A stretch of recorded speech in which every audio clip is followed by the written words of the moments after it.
is our turn. It has been for a while, and we're just starting to learn how to take control of those reins, if you will.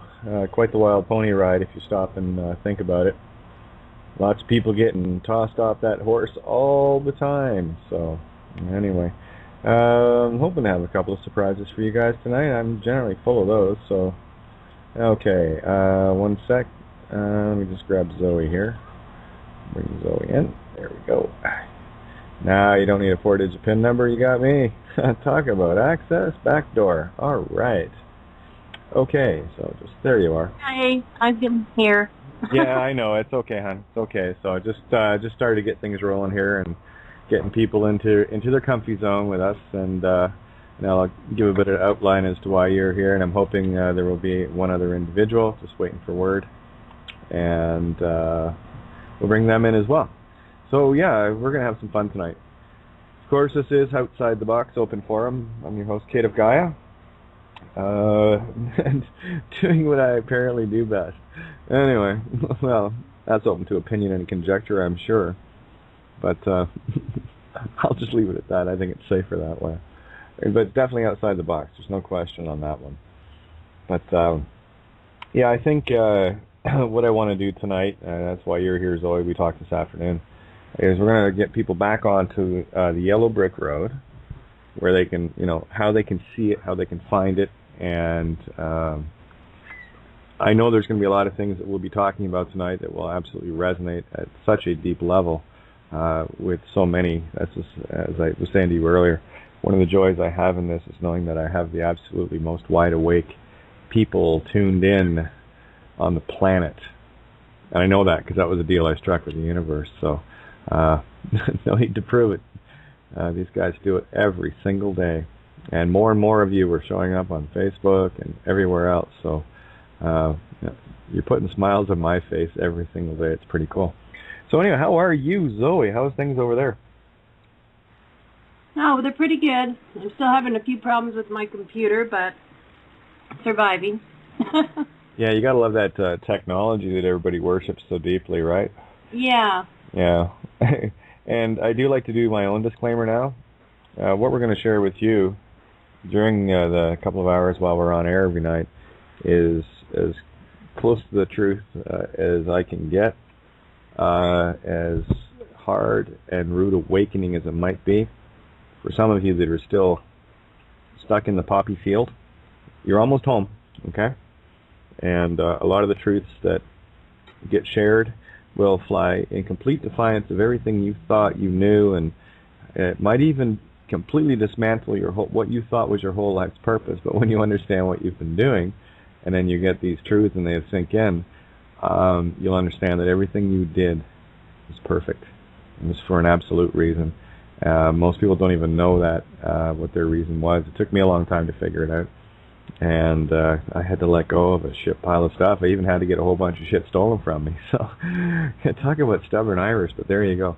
At the end of the day, though, at the end of the rainbow, there is a pot of gold, and that pot of gold is none other than you. So we're going to help you find your own bark of raw rainbow. Stop looking for illusions to solve your problems. I'll give you clues so you can solve them within. Does that work for you, Zoe? Sounds great. I think it's fair. Here's the thing: if you can't handle the truth, go tune into, I don't know, Alex Jones, George Norrie, any one of the stations out there. They're all selling the same shit. They're all selling drama. Look what happened. Look who did it. Look where it is. Look how it happened. Look what's going on.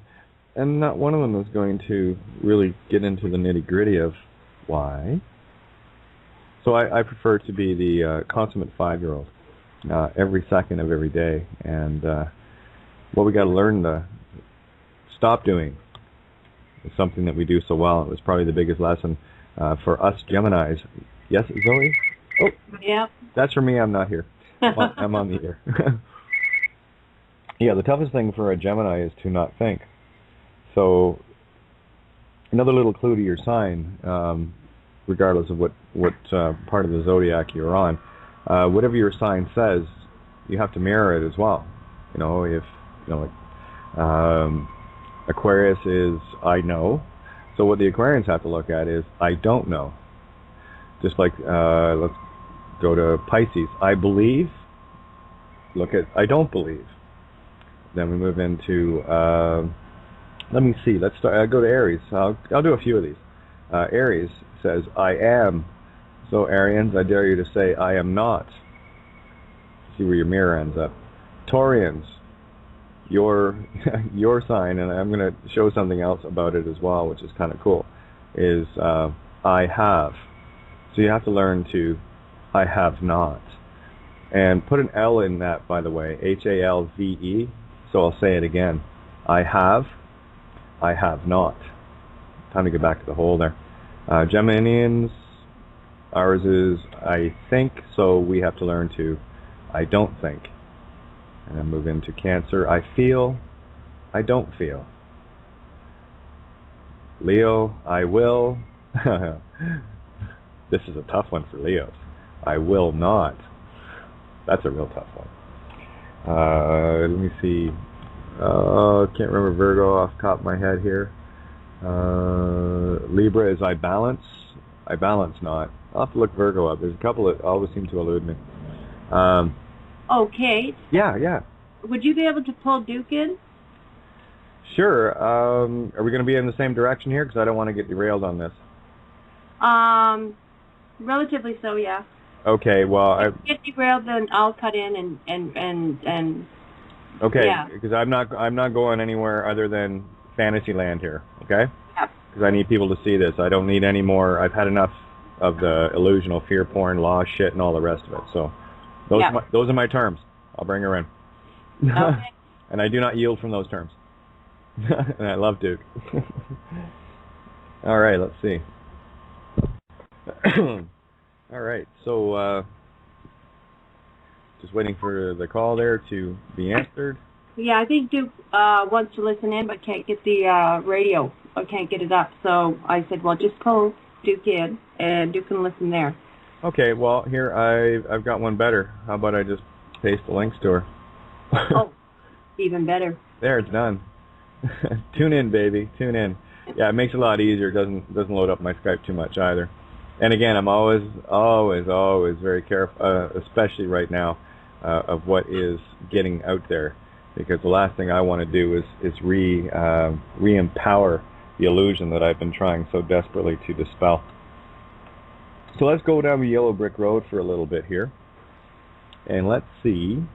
Oh, hang on, just a sec. I'm going to do one other thing here to see if I can get another individual on board here, because this will be, and I'm not going to say anything to give it away. You know who it is because you can see who's getting calls. Yep. Yeah. I won't give it away. I know. Here's a clue. This individual loves Geminians. So, anyway, we'll see. At least they've been contacted and they can join the call when they're ready. Okay, so getting back to Fantasyland, down the yellow brick road. Now, for everyone listening, Zoe is one of my older friends. Yeah. Not that you're older. No. Just, I've been around. You've been around me for a while. Yeah. Yeah, we know each other quite well. And although we're thousands of miles apart, my place was the last stop you made on the way out there. Isn't that funny, eh? Anyway. Yeah, it was too. And Yes. we made sure we didn't leave without seeing you. Yep. Yep, that was exactly it, because you guys were already in go mode when you stopped by. Yeah. So Zoe's been around for a while, and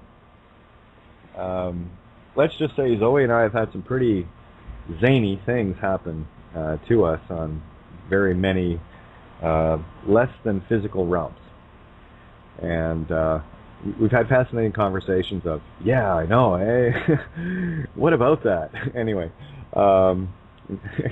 instead of trying to go, what just happened? No, we look at it and see it for what it really is, and it can get pretty deep. We may get into that one night, but... Yeah, and well, it gets difficult, too, because when it does happen, you have no place to go.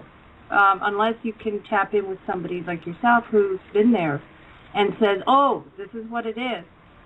because everyone else goes, I never heard of that before. Yeah, they all go, huh? They give Yeah. they give that puppy dog tilt head look, you know. And they start to, nod their heads and back away slowly. Yes. Well, in some cases, some of them don't even bother to back away. They just turn and run for the hills, right? Yeah, because it's interesting. It's out there. But see, I have the added benefit of doing a show that people already know I'm way out there, and that's where I like to be. Because you ain't gonna find anything down here, guys. Seriously. And here's something else I do want to reinforce to all Geminians out there. There's one specific thing about your zodiac that you need to understand. You better understand it fully. You are the sign by design. This is not the one more special than the other. Everyone has a very particular role to play, and you better learn what it is. But I'll tell you, the special role that is given to Gemini is communications. Effectively, we're like the one ringy dingy, two ringy dingy phone operators with a built-in direct connect. If we finally wake up to who we are, and that's not saying that everybody can't connect. It's just we're specifically designed to do it very easily, and that's one of the reasons why I pay very close attention to other Geminians, and especially those that actually know their role, like you. And another one is MJ. I know a few Geminians that are well into their role and can do a direct connect download. And here's the thing about it: once we do a download, it goes right back up again, and that's where you can access it. So we're just phone operators, basically. That's kind of our role. So in that, we've had some pretty wild experiences. I know some of you have as well. Like I said, everyone can do this. It's just very specific to Geminis to get a real handle on it, because they can take it to the next level.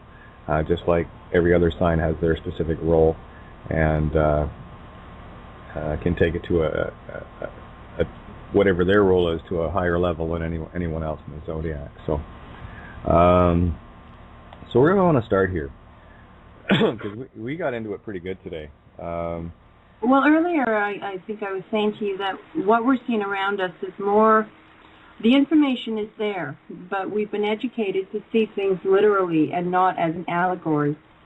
And I believe that real education has always been taught in allegory.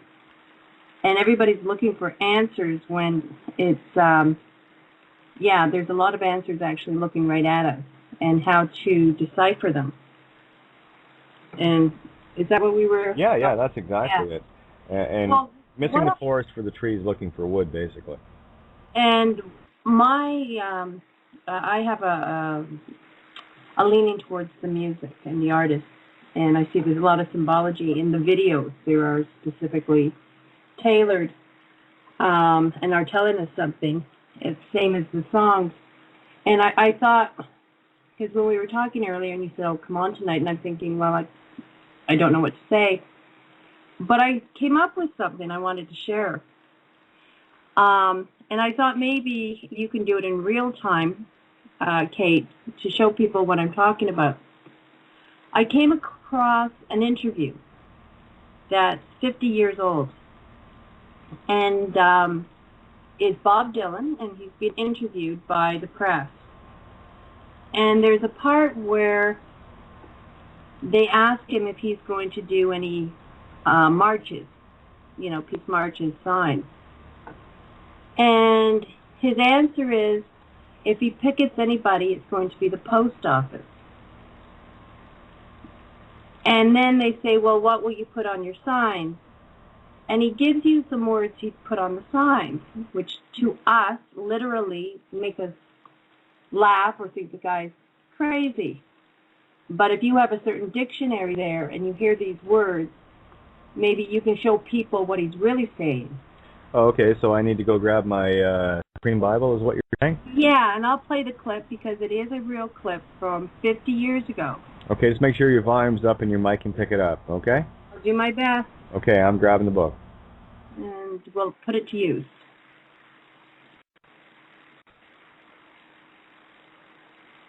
I'll see if I can get my computer.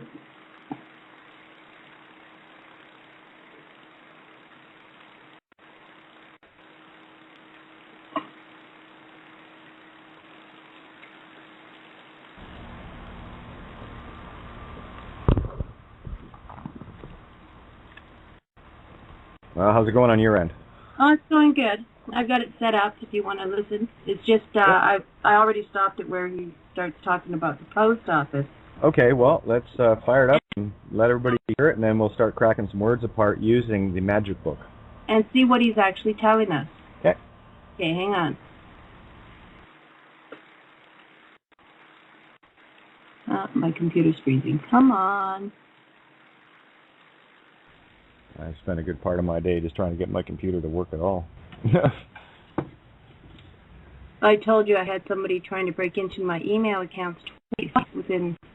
Yeah, from Russia and Morocco even. Oh, here we go. Here we go.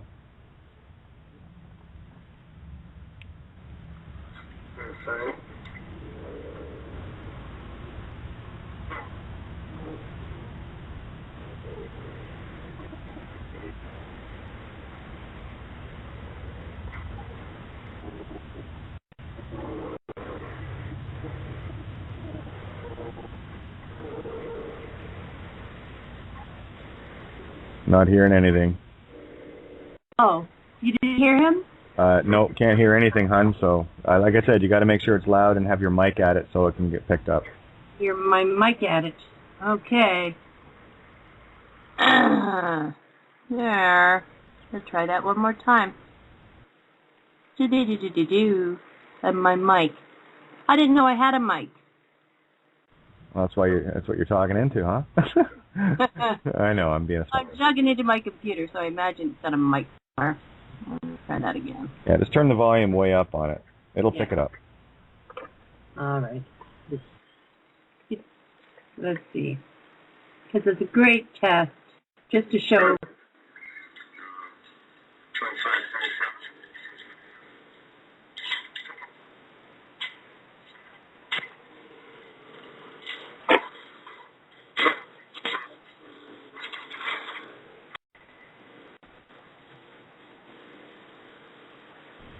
Yeah, really not. Okay. It's really not coming through. Can you just give us a quick... Hang on, let me turn it down. All right. All right. Yeah, But anyways, I guess we can't do the test. Oh, we can, but... show your listeners that everything they need is actually right in front of them, and that we're just indoctrinated into seeing the word. We were told what the words meant. We never bothered to pick up a dictionary and look for ourselves. Right, and a very specific dictionary, I might add. Hello? Oh, yeah, I'm here. Can you hear me? Hello? I lose you? No, I'm here. I am here. I am here. Plug your headphones in. Okay, you guys can, out there in Radio Land, can you guys hear me okay? Yeah, I can hear you typing. I'm just making sure that I haven't been knocked out here. But anyone in the Love and Stuff room, that'd be great. If you can, let me know if you can hear me or not. Hello? I'm here. You're Henry. Can you hear me? Okay. Okay, so there, just my Skype was being a bit slow. Are you, thank you guys. It took a second for it to come back up there. Can you hear me okay there, Zoe? Okay, Zoe can't hear me. One sec. That figures, nothing like technical difficulties. Yeah, I better just tag her direct and let her know that I can hear her. This is so much fun. Alright, give me a second, guys. I can hear you. And then we'll get into what Zoe's talking about here. No, she's tagging me in that one. I can hear you. I can hear you. There we go. Okay, so what Zoe's talking about is exactly what I was trying to say earlier there. I've known Zoe for a while, and back November, December, might have been October through that whole time frame. I was working very close with Zoe, and for many of you that have tuned in before, there's a document called The Invocation of the Cross, and basically I got all the information I needed out of the Gravity Falls series, the cartoon series. Using that book and that cartoon and all the clues that were given in it, and translating it to what was really really being said. And this goes right back to last night when I was talking about, how we're playing this game. One side is the all-knowing, powerless, and the other side is us, the all-unknowing and powerful. And excuse me, the all-knowing must tell us everything. Must, and we've said this all along. Must tell us everything in order to stay in universal honor and to keep the game balanced. Okay. Oh, you can hear me now, Zoe? Yeah. Okay. For example, can you tell us offhand what he said during that interview when he was asked the question about the sign? Basically, they were asking him in an interview if while he was visiting the States, because he had just come back from England, if he was going to do any marches, because it's back in the early 60s. And they asked him if he was going to do any marches. And he said that that what he'd like to do is do up signs and picket. Except he'd picket the post office. And they said, well, what words would be on your signs? And he said, camera, microphone, loose. And everybody laughed. Camera, microphone, loose? Camera, microphone, and loose. L-O-O-S-E. Okay, so let's just take it from here. Do you want to finish anything there, or do you want me to get cracking here and show them how it's done? No, that's what I wanted to say, is that now keep in mind, this was over 50 years ago. Okay, so let's look at what Bob Dylan was actually really saying, if you could see it, using the decoder ring called the Big Black 9th Edition Black's Law Dictionary. It's a magic book. One of the clues decoded in Gravity Falls was when you rearranged, and it applied to this book, it said the Supreme Bible. That might just make you a little bit nervous. So anyway, the game is this: when you get a word that doesn't make any sense, or just kind of triggers with you at all, what you do then is you go look for it in Black's Magic Book, the Black Magic Book. Okay, so camera would be C-A-M. So you have to look for, if it doesn't have the word, there's something else that you have to do. And where are we here? Call. Oh, here we go. Camerarius. Okay, camera regis, camera, chamber, room. See in camera. Remember how they're dealing with acts and stuff? So what we do is we look down where the word camera is, which is actually in here. Let's go to camera regis. We know what regis means. It means to rule. So it's Latin, chambers of the king. Historically, a locale that the king takes a particular interest in, usually expressed as a royal privilege benefiting a city. Camerarius, which is a chamberlain or other treasurer in charge of public money, or bailiff. Like one under it. Yes, I know. I'm going to it. And I just want to get them in because you'll see what resonates. Camera, doesn't have the pronunciation, but it's Latin. Scacarii, camera scacarii, which is exchequer chamber. Okay, so there's one. We have the exchequer chamber. And for those that have followed me at all, you'll understand that one of my targets was the Chancellor of the Exchequer in the UK, being from the UK, as one of the star chambers. Oh, and by the way, yes, star contract, it's in here. Yeah, it's right under, it's in camera as well, right under the one you just read. Okay, Star so... chamber. oh yeah, there we go. Camera. Look at that, I'm saying I didn't even look at it. Camera stellata. See, star chamber, court of. Okay, so there we go. Now the second word was... microphone. What was it? Microphone. Microphone. So let's go look up microphone. So we have the star chamber and we have the exchequer chamber. Okay, so let's go to microphone. And this is how you do it. You find the words or the one closest, where the word would fit. Okay, so M-I-D. All right, so let's go to microphone.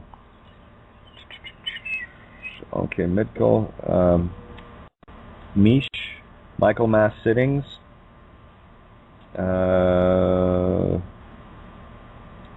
MIC, so what would be the, well, It'll be the two of them. Yes, it is. It falls in between Michery and Mid-Cal test.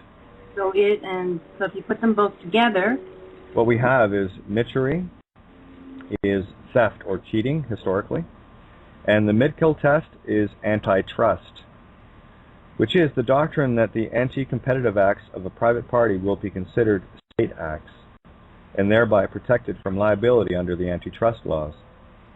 If the acts are within a clearly articulated and affirmatively expressed policy of the state, and if the conduct is actively supervised by the state. Okay, how to put that into layman's terms for people. I know exactly where it's going here. I'm seeing the trail, and it's a beautiful trail. That is, for me, the first resonance was the separation of church and state, you from it. And what we're dealing with is, I want to get into that little wall analogy that we talked of earlier, because I think that will help explain this the best way. This is going to get real deep, guys. Let's just do the third one, and then we'll move on from there. But I know exactly where this is going. This is cool. Yeah, you can look. The third one was loose. Now, he didn't spell it, but I'm assuming it's OOSE. Well, if it's loose, yeah, that would be LOO. Okay, so let's go to loose. So, Chancellor of the Exchequer, antitrust laws. Where are we going here, boys and girls? Well, let's have a look. And for those wondering, the post office is headed by none other than the Vatican. That's the Universal Postal Union. And that's where he said he'd pick it. That's right. You want to petition that one thing that's between you and heaven. And it is. And it's not that you have to get their permission. They're the ones running interference on it. So we're going to get there. All right. So let's go to loose, loophole, lupification, loose construction, loose constructionism. So it would have to.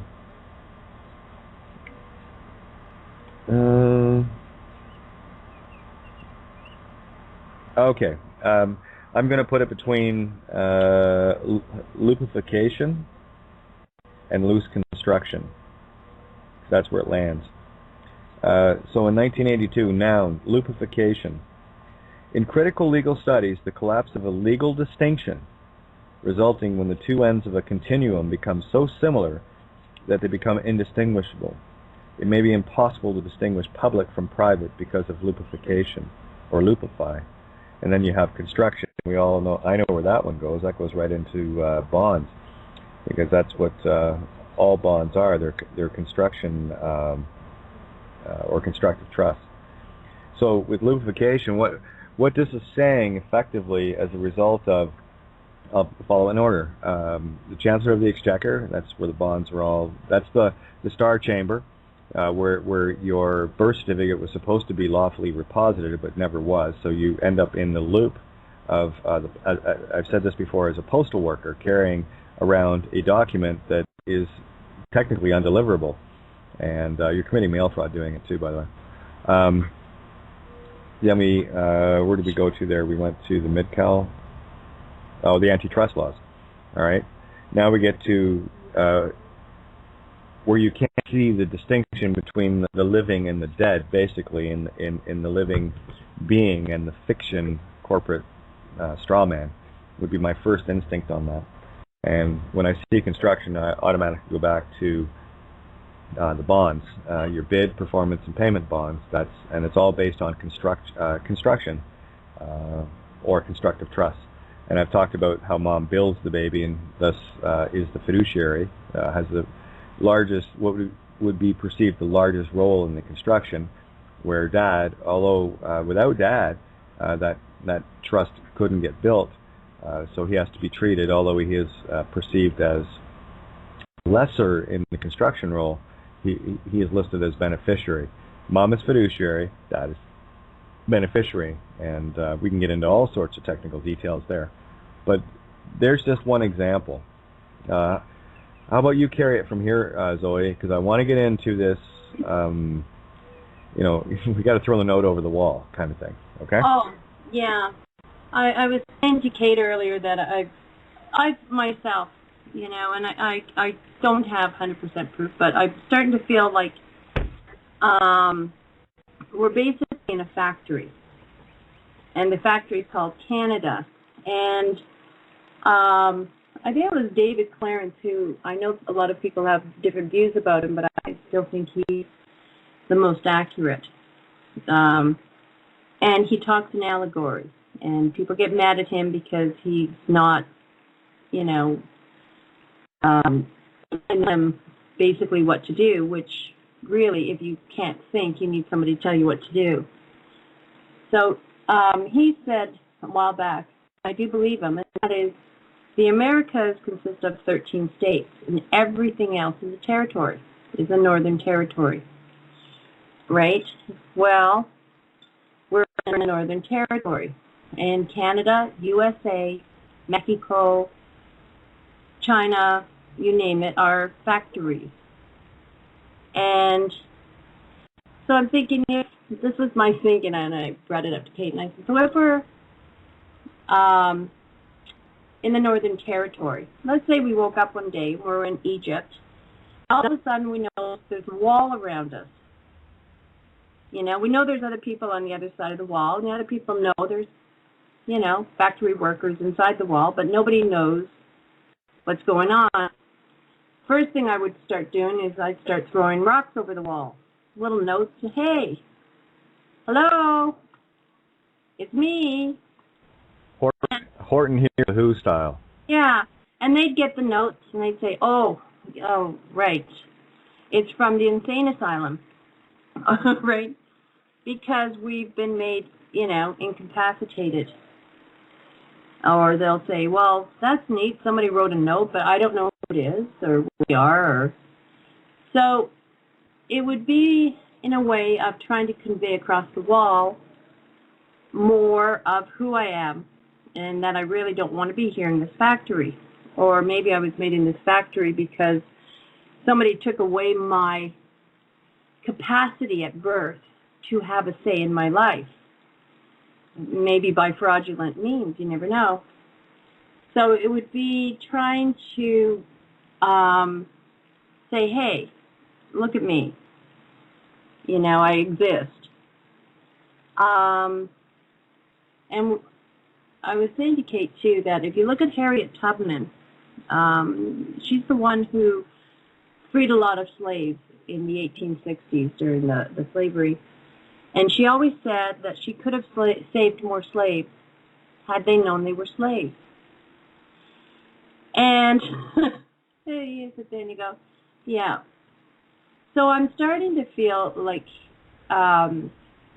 when we go into court, if you look at Canada, if you look at Canada on Wikipedia, it tells you that Canada is under federal law. And we think it means, they're federal law. No, they're under federal law. And somehow we're under Canada. And somehow we have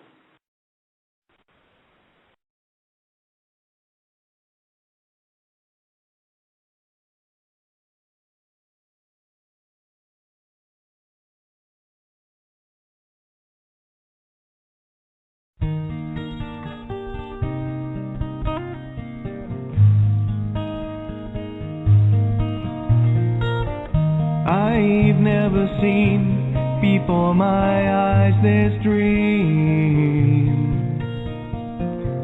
I've never known what makes this child to see. Like tears from a mountain pouring gently to the sea, a curiosity. Will you dare to touch my soul? Is love so frail that we can't hope to be more than we are, more than our hearts can see? And if for any reason on this field of broken dreams we stand to lose it all, then for you, yes, I do it willingly. If this is our moment, captured in time, always to sustain, Lost in your eyes, I find, are the only means to remain. Searching relentlessly, just like a cloud, she chases her rain. We'll stand here firm, 'cause we are an island protected by love on this field of broken dreams.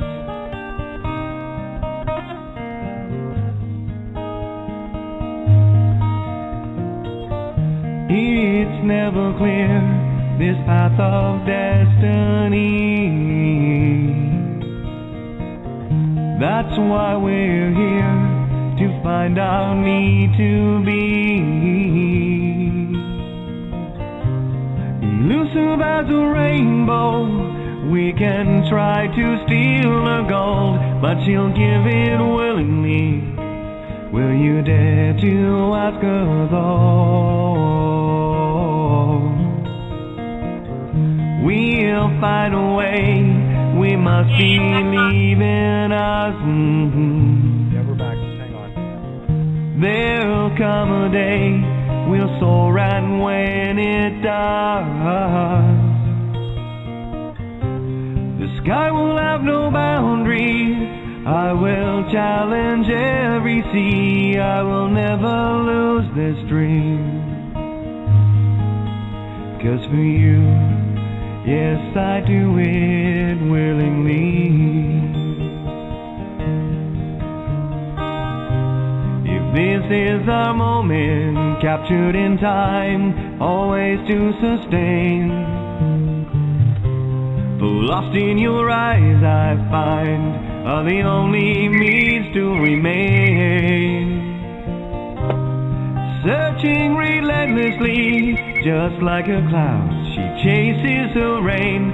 We'll stand here firm, 'cause we are an island protected by love on this field of broken dreams.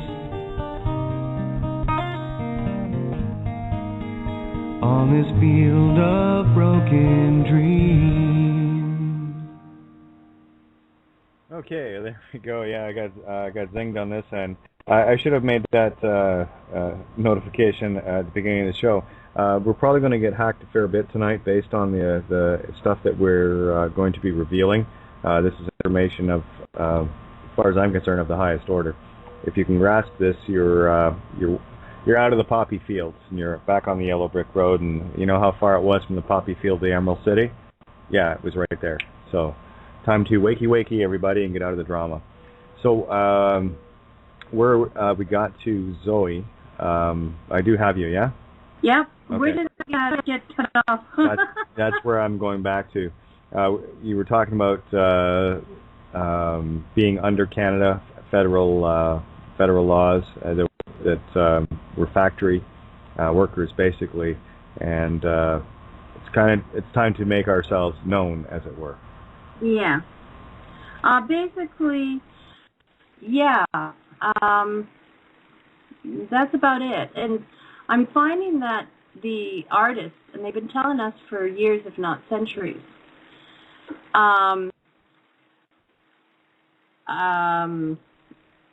what to do. Why don't you share the Harriet Tubman story of when they noticed slaves went missing? And I want to bring the allegory in as far as the slaves are concerned, because I really need people to start seeing the allegories, because I touched on the word jet yesterday, from the word jet, from jet black, and I'm going to tie a whole big thing together for you guys to hopefully get you starting to see the allegorical nature of our creation. Okay, so I want to share that story about the Underground Railroad. Just a pun, by the way. Underground Railroad? And what was happening, and who was showing up in what town, and when slaves went missing. Before we do that, I think most people know about Harriet Tubman. Kate, you got your trusty old book there? I sure do. Could you look up Tubman for me? I sure can, and I looked this one up before. I know where you're going. Yeah, because, let me see. Let's get here. There we go. Trust. We got to go past trust. Indestructible trust. I wonder what that is. Okay. Okay. Where are we here? We have Tubman. It's right there, boys and girls. Historically, here's what a Tubman is. A junior barrister in the Court of Exchequer who made motions that were second in precedence to those of the postman. The Tubman was so called because he stood by a pub anciently used as a measure of capacity. Then look at the word postman. Shall I continue? Oh, look up postman. That's where I'm going. Please, Mr. Postman. This is how you follow the yellow brick road. And it's really out there. I love it because it's a real game. None of this crap. I gotta tell you, this sure beats American Idol any day of the week. Postman, historically, indeed, a barrister in the courts of Exchequer who had precedence in motions. The postman was so called because of the post he stood next to when making motions. See Tubman. See how? Yeah. Now the postman was an experienced member of the junior bar who had a place in the Court of Exchequer by the post anciently used as a measure of length in excise cases. He had precedence in motions over all other juniors. There you go. That brings us to Harriet Tubman. Yes. Shall I look up Harriet? Yeah. Now, Harriet Tubman is the one who credited with running the Underground Railroad.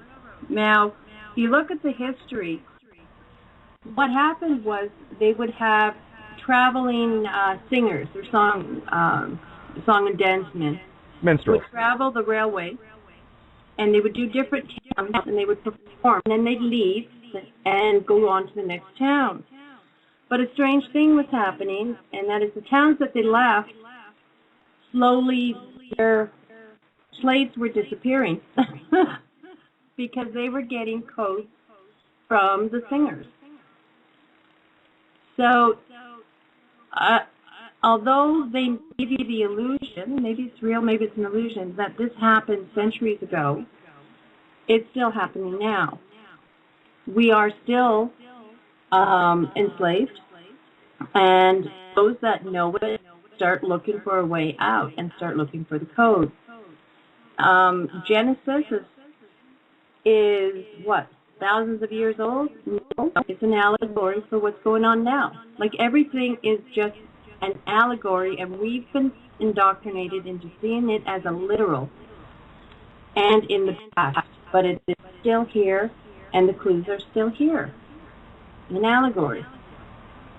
And absolutely. Music is one of the best. I mean, here's Bob Dylan saying he would, in an interview 50 years ago, saying he would pick at the post office and look at the words he'd use. And everybody laughed like these words had no meaning, but that's, if you look at it in a different text, his words were dead on. That's exactly what you'd want to pick it. Mm-hmm. And again, it's right back to what I was saying earlier. They have to tell us. The all-knowing has to tell the all-unknowing, all the while having some fun with our creative abilities and making us create these nutty things around us that we get trapped in, Chinese finger traps everywhere. But the allegory I want to share with you, the listeners, tonight, is I'm going to show you the pertinence of why blacks had to be perceived as slaves. And it's just an allegory, done in a very physical way. But for me, what rang true listening and talking with Zoe today was, and we just talked about, jet black last night. So what the allegory is we are slaves to the light, the white, the opposite of black. Okay? And the allegory of the black race being put into slavery is to let all races know that we are all slaves to the light. It's a mirror, and it's a beautiful allegory.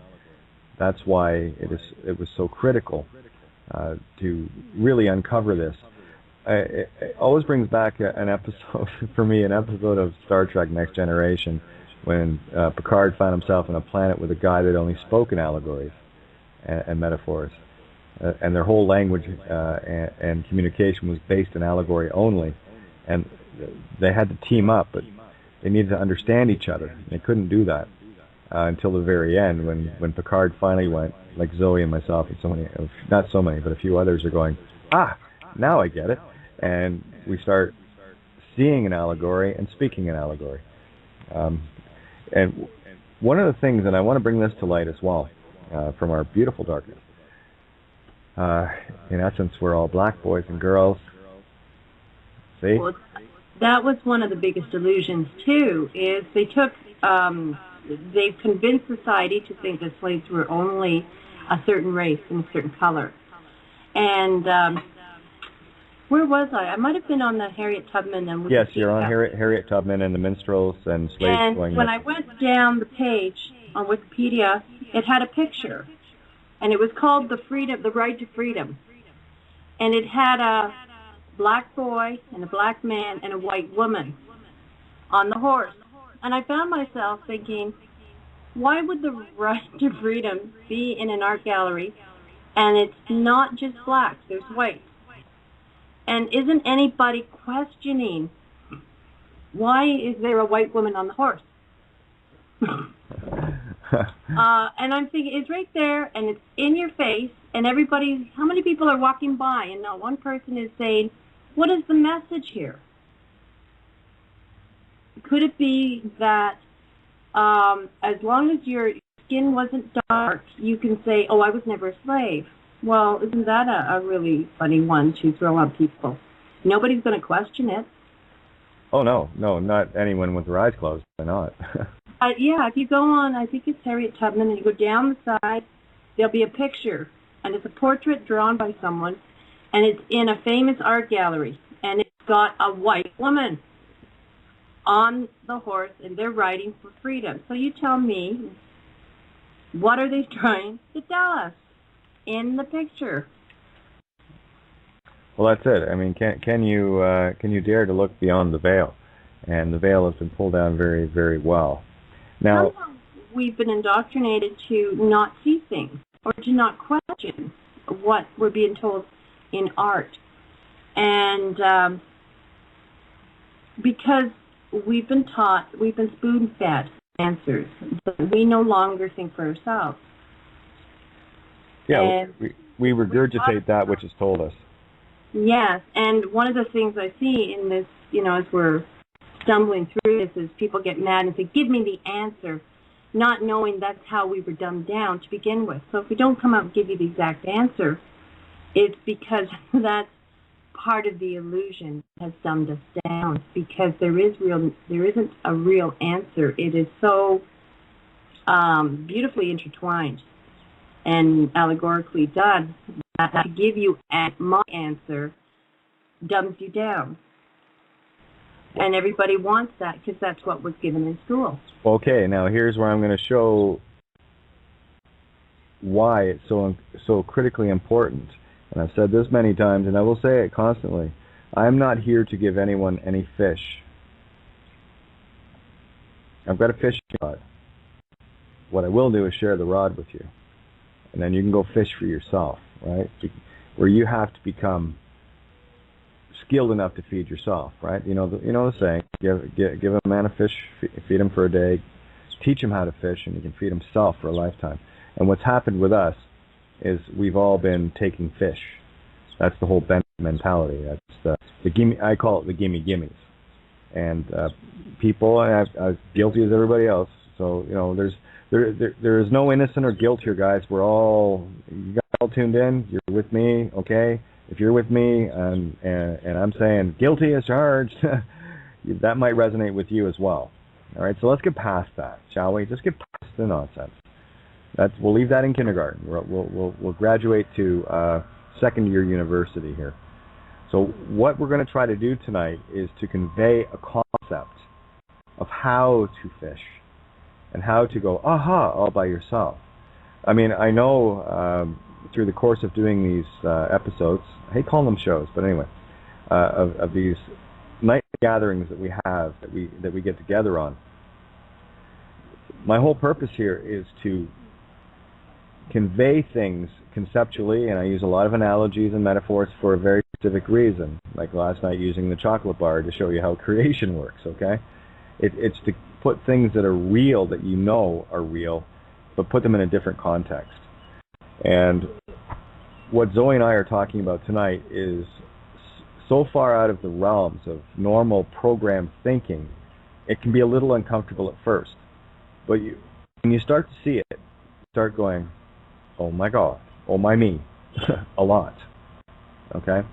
And this is why, teachers like, and I have to go here because this is very, very critically important. Teachers like, Bill Donahue, Santo Bonacci, and so many others that have been working, especially with the Bible. The Bible is a code book. Okay? There is nothing religious about it. That's what they've spoon-fed everybody. And they've got everyone worshiping their idols, their gods. And if you choose to use the Bible as some sort of religious tome, stay in the poppy field. You're quite content, and I'm not going to try to wake you up any further.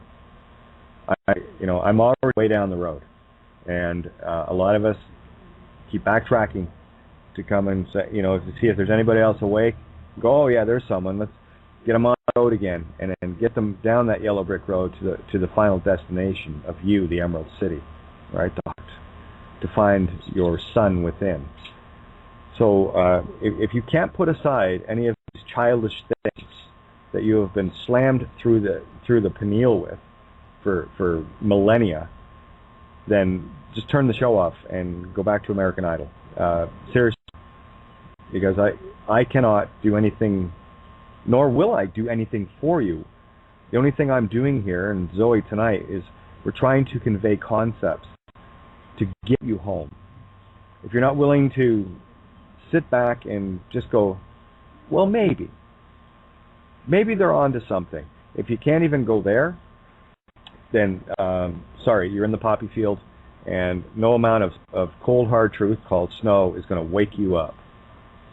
That's where you got to shake yourself by the boots and say, there's something more to this game, and I want that.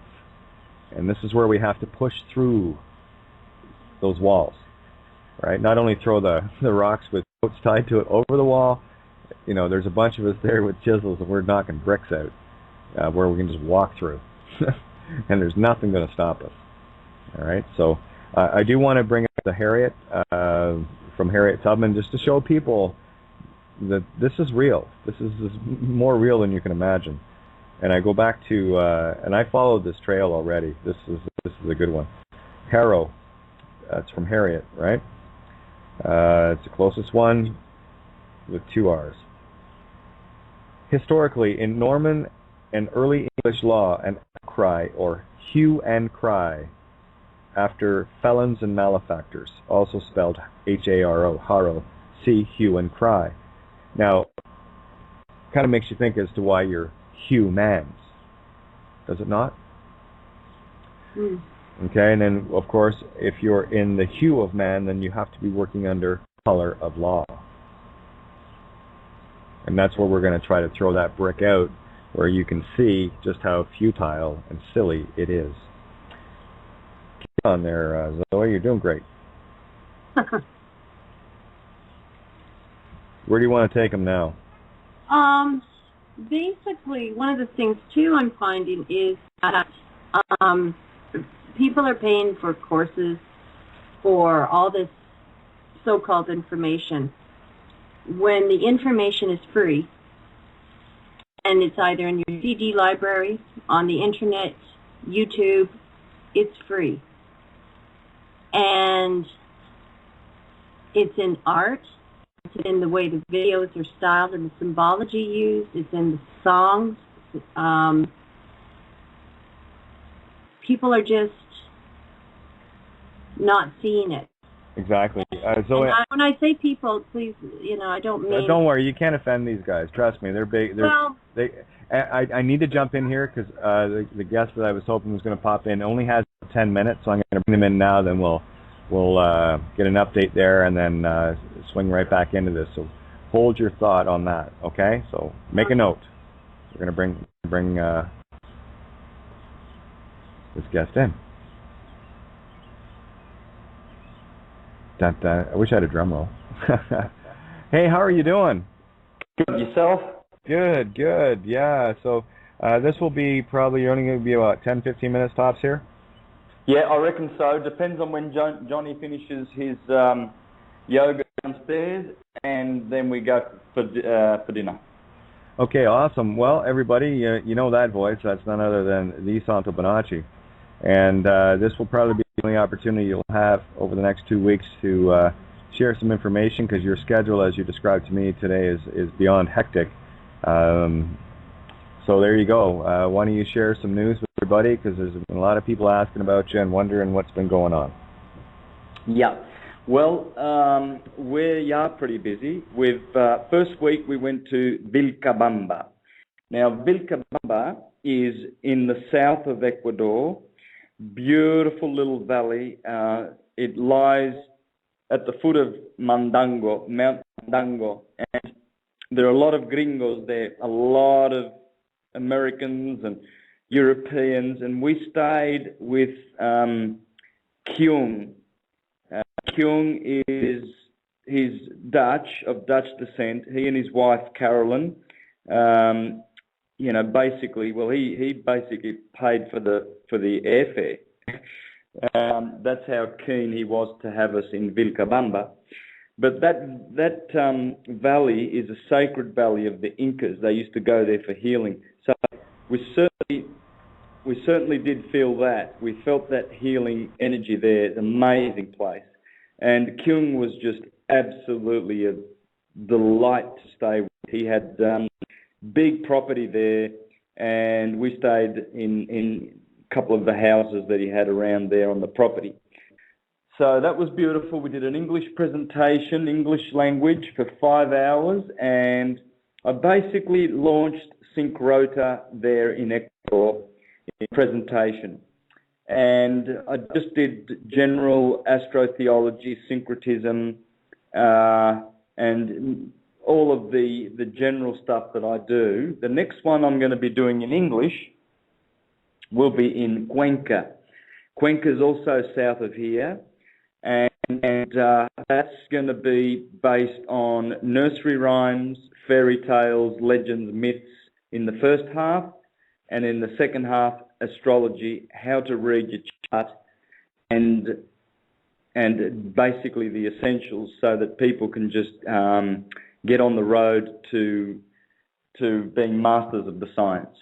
And that's the only two in English. I did one 2 days ago in Spanish, the first full-length presentation in Spanish, apart from all the ones I've done with Johnny.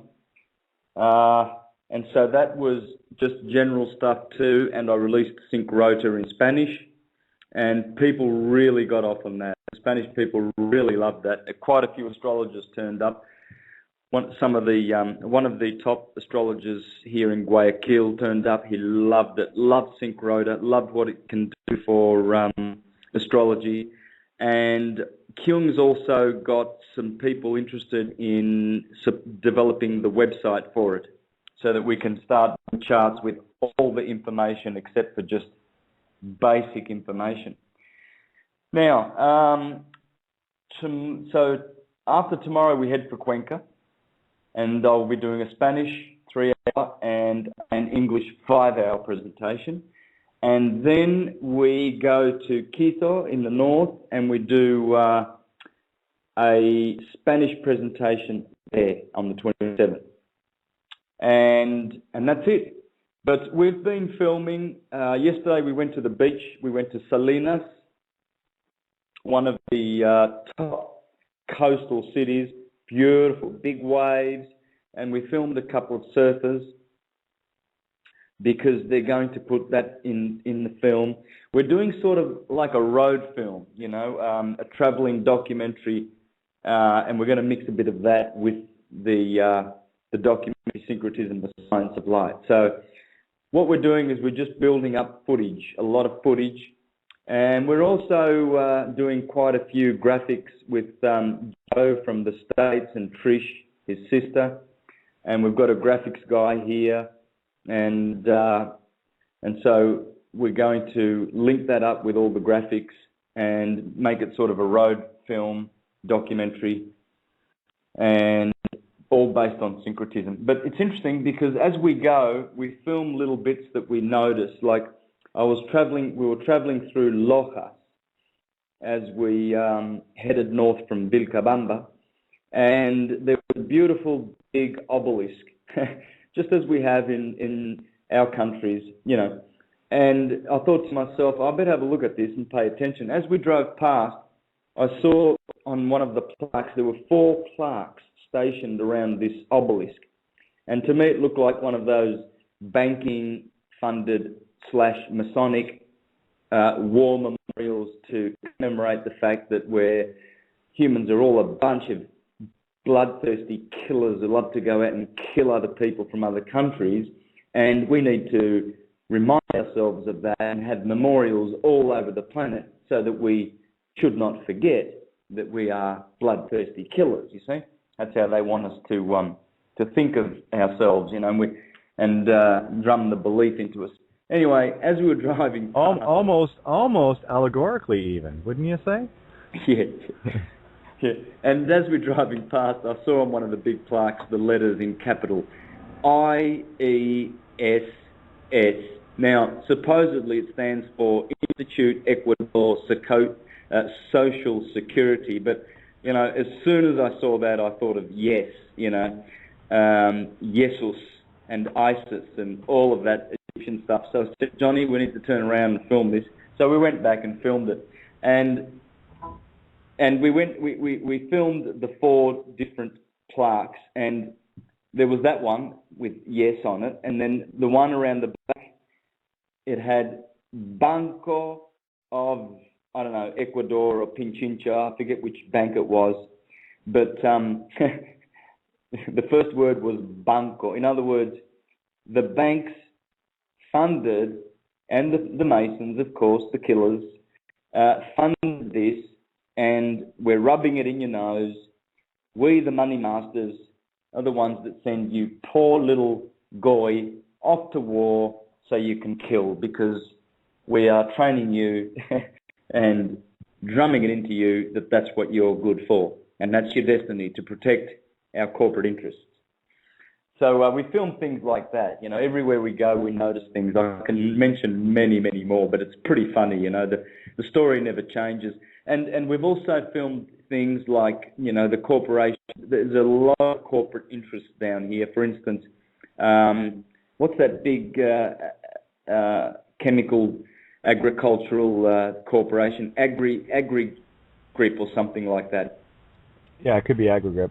Yeah, anyway, those guys have got a big sign on the American embassy, believe it or not. You know, it's just rubbing it in your face. The corporations are bending over backwards to get in here, and Correa is resisting them.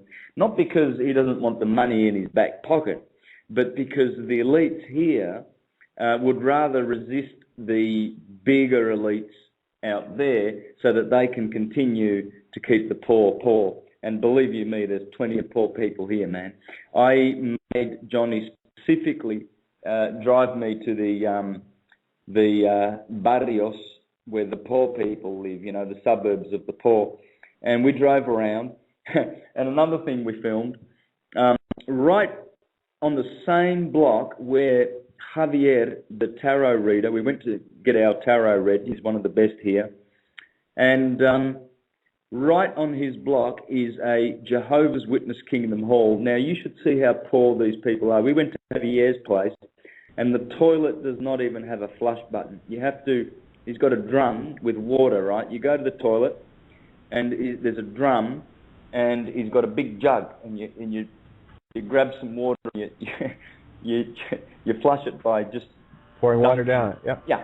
Anyway, Javier did our tarot and everything, and as we drove off, we noticed Kingdom Hall, and you wouldn't believe how beautiful and polished that Rockefeller-funded mind control institute was. It looks like a jewel in a sort of a bucket of trash, you know, and you see this sparkling jewel. the money they've got. Now, we filmed it, and I did say my bit, and my bit was that this is how the Rockefellers work. They get missionaries to go out to these countries, to the poor. They build nice, clean, loose style buildings to attract these people from the poverty, because they must think that something glorious is happening inside, but it's pedophile and putrid. And this is how the Rockefellers work. They fund these people. The Jehovah's Witnesses are funded by the Rockefellers, you know. And of course, they're just another Rothschild family anyway. So, but that really, really stood out, and it really, really hit home, Kate, because, you know, I've spent many years with the Jehovah's Witnesses, and I remember we used to do the quick builds. Now, in '88, one of the historical quick builds, I was involved in that one, were two built in one weekend, the Albury and the Wodonga. That's in northeast Victoria, Albury, Wodonga, the twin cities on the Murray River. And we made history because we built two Kingdom halls in one weekend. And you know, I used to marvel at that because we already had a hall, and it was owned, you know, by the brothers. And all of a sudden, we had to build a quick build. And none of the brothers own that anymore. That's owned by the society.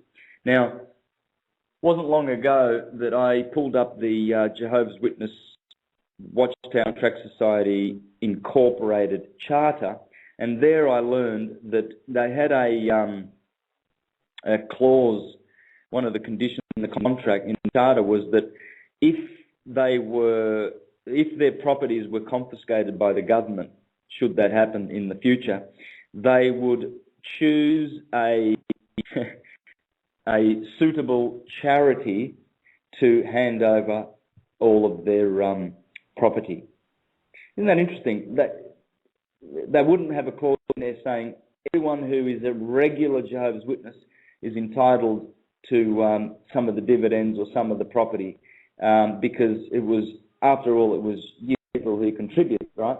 No, they're going to find a suitable charity that is a charity to give it to. And of course, all the charities are run by the same pedophiles, whether it's the Salvation Army, whether it's the Rotary Club, Apex Club, Lions Club, all of these corporations which are top heavy with, you know, criminals. So, you know, I'm enjoying that because that's what I'm here for, Kate. I'm here to make sure the light is shining brightly and that, you know, all of these things are exposed with love. And I'm here for that. And till I draw the last breath, that's all I will be concerned with in my life. Oh, that's what we're doing then, right? Absolutely. At the end of the day, none shall pass. That's how it goes. And that's what you're talking about tonight actually fits in quite well with what Zoe and I have been talking about. We're taking people down the yellow brick road of looking at the things that they obviously miss. And isn't that funny? Almost a coincidence. But other than that, it's all going good, though? Oh, it's fantastic. I am loving the impressions here. It's like deja vu. When we go through those barrios, it's just incredible. I've seen those houses in my dreams, you know. It sounds strange, but everything I see... The funny thing here in Ecuador, you know, when we travel down the highways, because it was a 10-hour drive, believe it or not, 10 hours crammed in a car with all this camera equipment. I was like a sardine. I'll tell you what, man, my poor bum, you know, it was like... I don't have much meat on it, but, you know, it was painful. But it's worth it because the images you see to the left and to the right, you know, it's funny.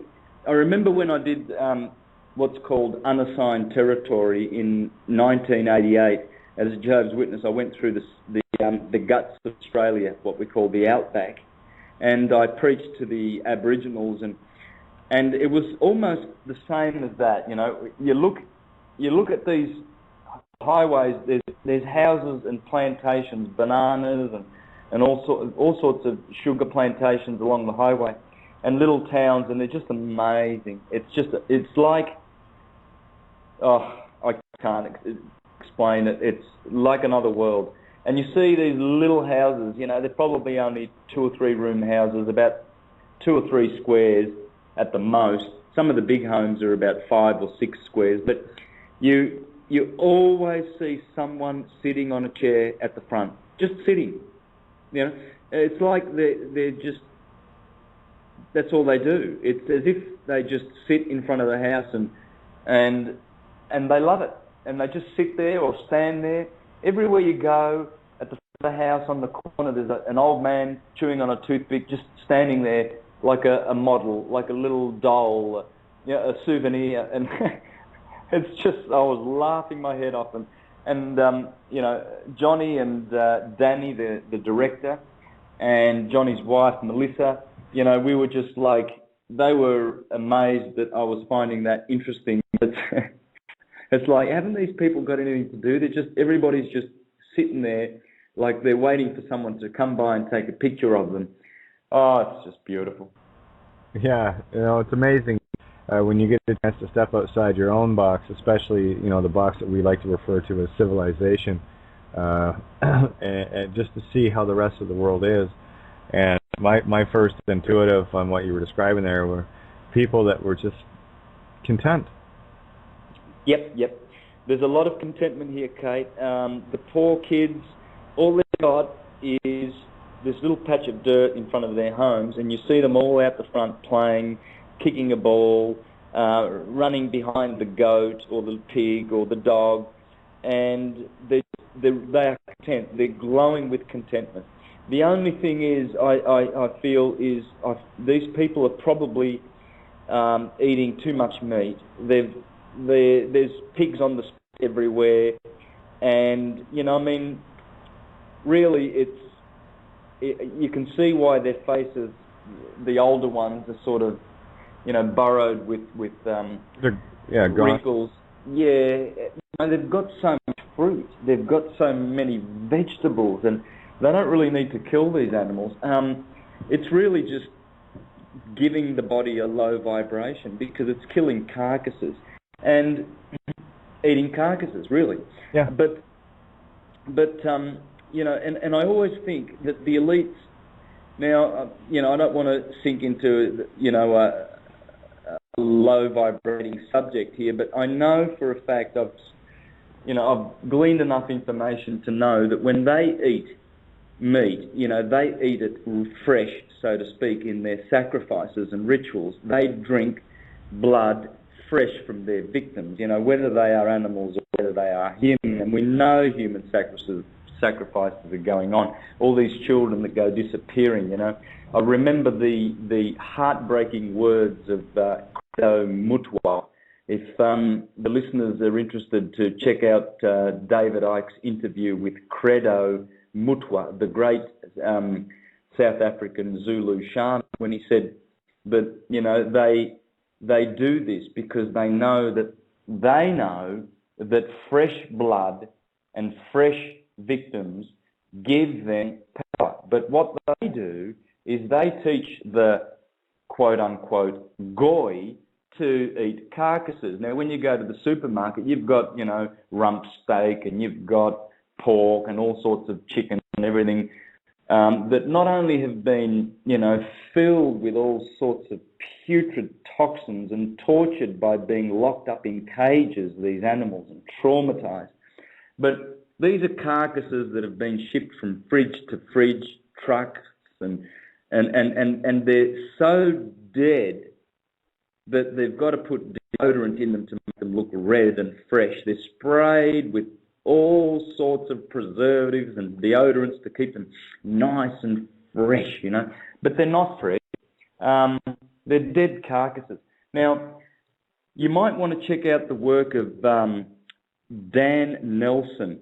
He has water that he has altered by a thermodynamic process. What he does is he compresses the particles in the water so that they are below nano and they are about 3 to 4 angstroms, these particles, and they can actually penetrate the cell membrane and hydrate the body. So Dan, I was listening to one of his presentations the other day, and he came to a part where he was talking about this, you know. He was talking about the low vibration in food and how these toxins. He mentioned something that was quite interesting. The iron in meat cannot be consumed by human beings because it's the wrong isotope. We need 47. It's an isotope number 47. And the meat in these dead carcasses is 46 and 45. And he said, they're great for building buildings. You know, that's great iron for buildings and everything, but it's not for humans. And he said that, you know, the minerals that we need, and speaking about the 12 cell salts and the minerals that we take, all we need from those minerals, whether they are organic or inorganic, is the energy. Now, this guy is a gem, is an abundance of information, and I would recommend for the listeners to get into him because he explains why it is that our body is not hydrated, and basically we need the hydrogen, not so much the oxygen, but the hydrogen from the water, and his water is so designed that it penetrates the cell membrane and hydrates the body. And so when we were in Vilcabamba,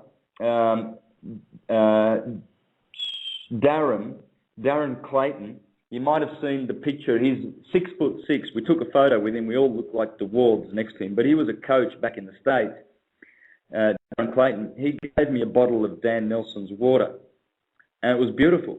We put an ounce in every gallon that we drank, and we noticed the effects. It's very hydrating. So there you go.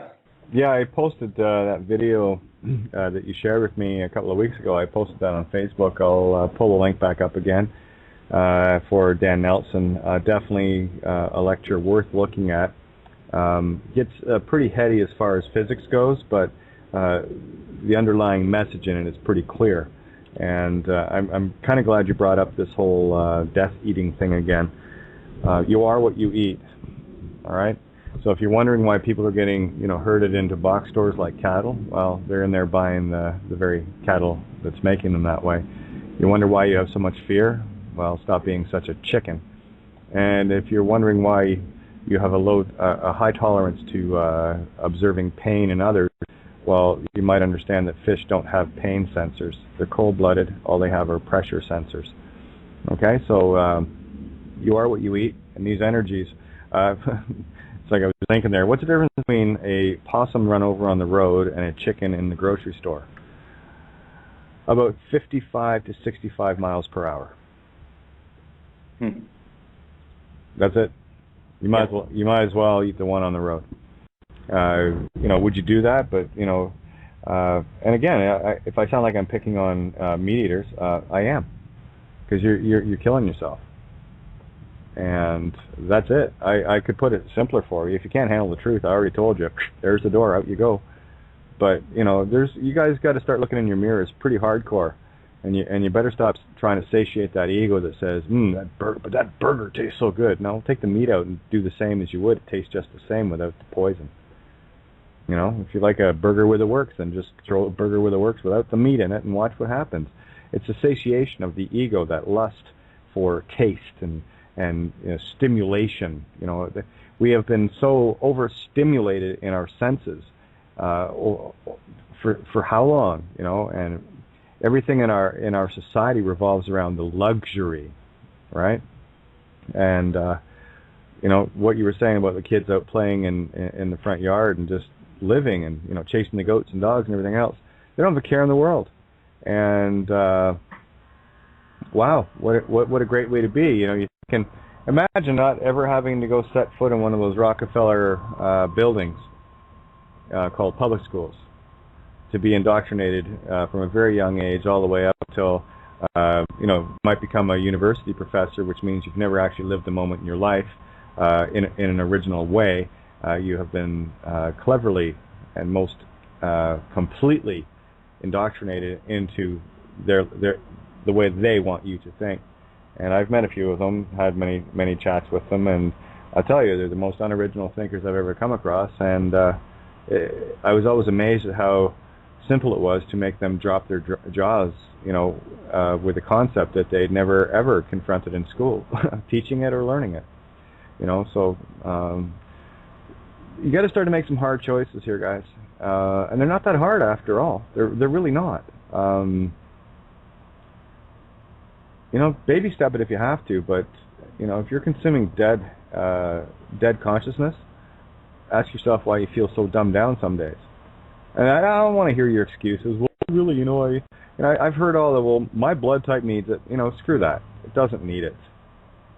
Right? I'm A positive. Yeah, look, it's really disappointing when you get these experts that get on shows and talk about the paleo diet and how important it is because blah, blah, blah. It really is disappointing, man. This is the blind leading the blind. There is nothing at all of any value of eating meat. There's nothing you can get in meat. Actually, there's less you can get in meat than you can by eating a strictly vegetarian fruit vegetable diet. I've had people tell me, well, I almost died because I gave up meat. That's because you almost died because you couldn't get past the notion of not having that burger. So don't tell me that, because I'll tell you just what you said there about the iron in meat. We can't use it. It's great for building things with, like inanimate objects called buildings, steel structures and whatnot. But it isn't doing you a bit of good. So please tell me how you need that and you're going to die without it. I've heard, Santo, I've heard all the stories, and I just don't care to listen anymore. I've had enough of it, and I know you have, and so many of us have. And what we're doing tonight is starting to re-show that yellow brick road, where people can start hunting for their own Hansel and Gretel breadcrumbs, because they're sitting right there in front of you. They're so blatantly obvious, And I know you're going to be bringing home one hell of a message when you're done this month in Ecuador, and I am so looking forward to it. I know everyone else is as well. So I can't thank you enough for the effort, and it is a sacrifice, whether people think it or not. Yeah, you're getting to see lots and lots of neat things and what have you, but I know what it's like to be away from home. And well, yeah, as I said to you before, there's I've got some trouble to go back to. No, we'll get that dealt with. It's not trouble at all, my friend. Already have the key. We're going to turn it and undo it all. Watch. I'll wait till you get home. You finish your quest. You get everything done. You do not be distracted. That's all it is. No, absolutely. No, actually, it actually spurs me on more and more and more, Me too, It's just that I wish I was back with my wife to be able to support her and, to be there. It really does hurt because she doesn't know any of this sovereignty stuff. And,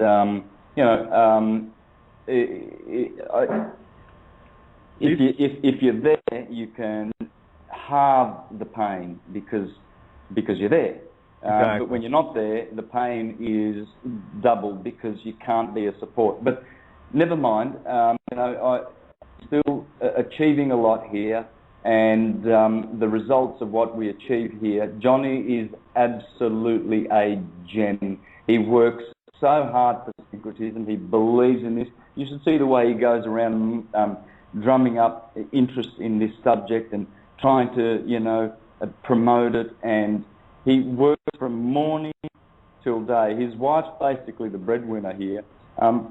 She does great therapy with children. She's helping children who are suffering with effects of immunisation, because the doctors now here are teaching the Ecuadorians that, pharmaceuticals and treatments are really good for you now. Mother Nature was okay the last gazillion years, but now we've got laboratories that produce shit that you can put in your veins. And isn't it great? Yeah. Why don't you look? This brand's called Zoloft. That sounds like it was made from shit, so put it in you.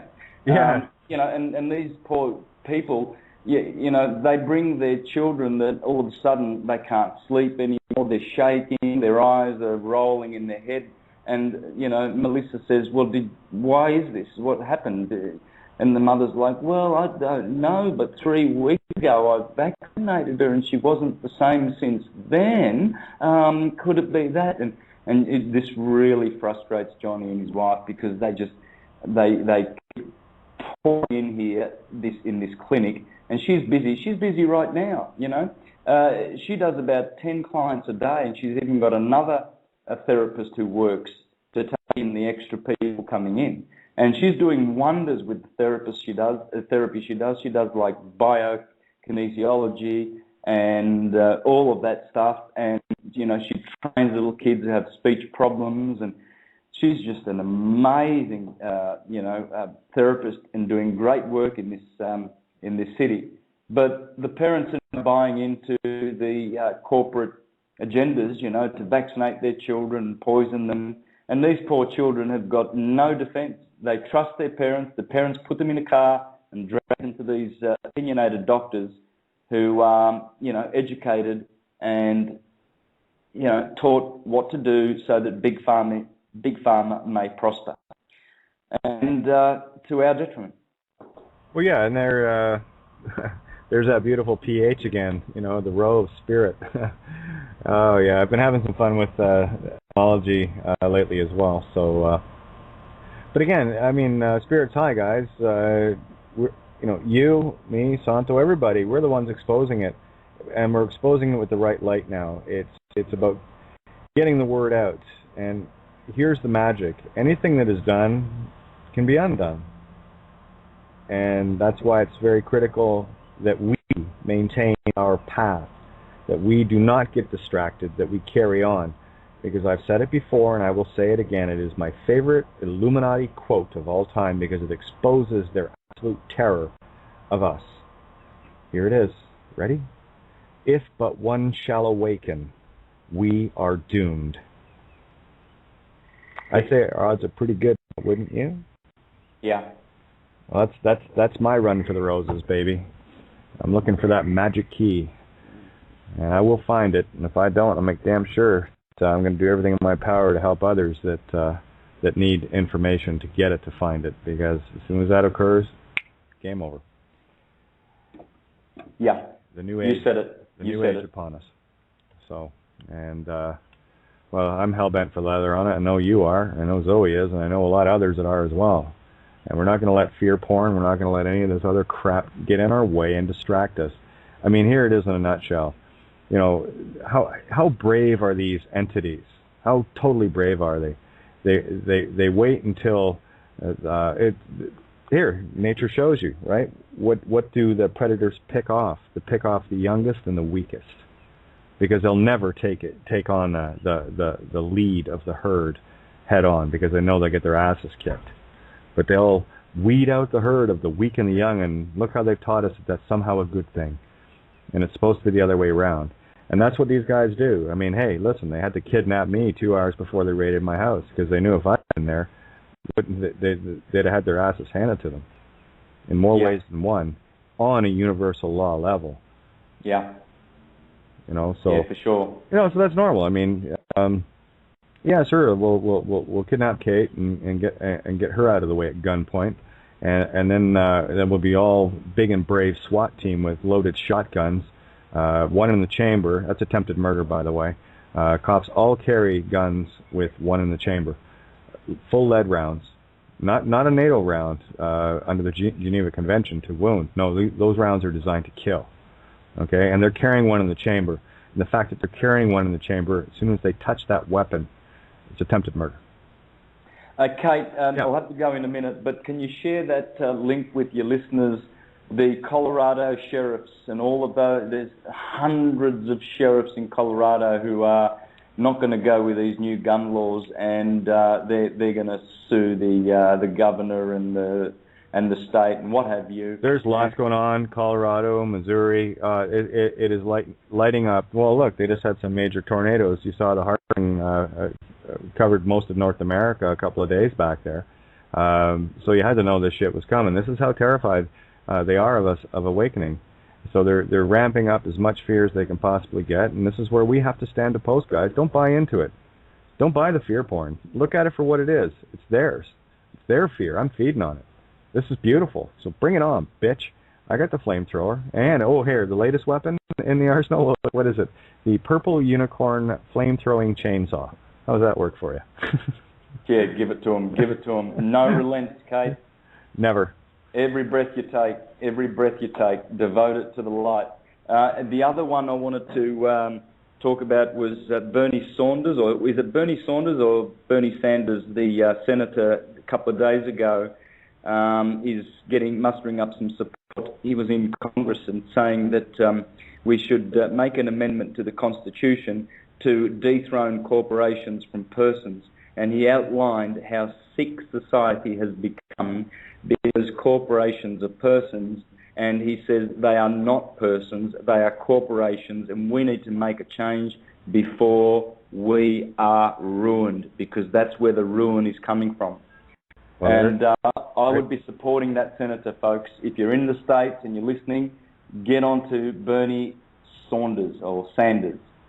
Yeah, there it is, right in the nutshell. You know, this is the mirror finally turning itself back in dethroning the whole corporation idea as a person, and what that means for the individual is a dethroning of the power of the corporate person over you. So you're only fighting for yourself when you support that. Yeah, and when Bernie finished his beautiful speech, you should have heard the roar and the cheers of delight. Oh, absolutely. There's some good stuff happening. Some good stuff coming down the pipeline. Oh yeah, it's already here, and we're doing our best, and we're gonna keep at it until it. Listen, this is about finding dark, because only when you find the absolute dark within you can you find your light. All right, so we're putting this beautiful light in the mirror now, where you get to be part of your own creation instead of being at mercy to someone else's. Actually, just before you go here, I got someone that wants to say hi. So let's see. I just brought him into the call. And Stephen, are you there? Oh, didn't grab it. Well, Steve Mahon says hi. You beauty. I did try to bring him in. He's been on our show here quite regularly for the last week and a half, 2 weeks. So yeah, it's been beautiful. I can't even describe it. It's been that stunning. And tonight's just going to be another one. I already knew that before I came on the air, especially with Zoe. Say hi to Zoe, by the way. Hey, Zoe. Hey, how's it going? Great, sister. Yourself? Pretty good. Yeah. You sound like you've been out traveling, and it's been great. Yeah. Right on. You may remember Zoe was in a number of shows with us back when I was busting apart Gravity Falls series for the Invocation. Yeah. We're getting people. We're showing people how to see the yellow brick road and how to walk it. Yeah. What Oz? Beautiful. No, that's exactly it. And how much more time have you got? I'll have to get going. Yeah. Okay. Well, I'd keep you on here forever. You know that. Well, listen. Thank you so much for coming on and letting people know what's been going on. And I know you're going to be busy for the next couple of weeks and not like to be able to get on the air. But you know I'm running 7 nights a week. If you feel the need or get an opening, just give me a tag and we can get you on and give another little update. And because people love to hear you. Look, absolutely. There's nothing more. There's no other station I'd rather be on, Kate. So because I know you, and I know what you stand for, and you and I, we stand for exactly the same thing. Period. And so I'm with you wherever you are. Yeah, just a coincidence we met. You know. Yeah. What are the odds? Good, 100% apparently. Yep. All right, my friend. Well, listen, say hi to Johnny and everybody there for me and everyone that's listening. It's just great to hear your voice. It's great to know that everything's rolling along perfectly as we knew it would be, and we're looking forward to some pretty magical things coming out of you, Johnny, and the crew there. So, torch is high. I can see you from here. Yep. Johnny's on fire, and he really needs our support. You know, he's just breaking his back for this. He really is. I see what he's doing, and it really just fills me with admiration and love for him. He is more a brother to me than most of my relatives back home. You know, he's treats me like I'm a king. He does everything for me. You know, and he's just he's divine. Johnny is simply divine. He's a hero on this planet, and he really speaks out courageously when people have deluded ideas. You know, he went to a cafe that's sort of like a yoga centre the other day, and one of the guys there, or the boss of the centre, he turns around to Johnny, and he saw one of Johnny's shows where Johnny exposed the pedophiles in Spain in the Franco era, and how many hundreds of thousands of children were brought in the orphanages and sold to rich people, etc.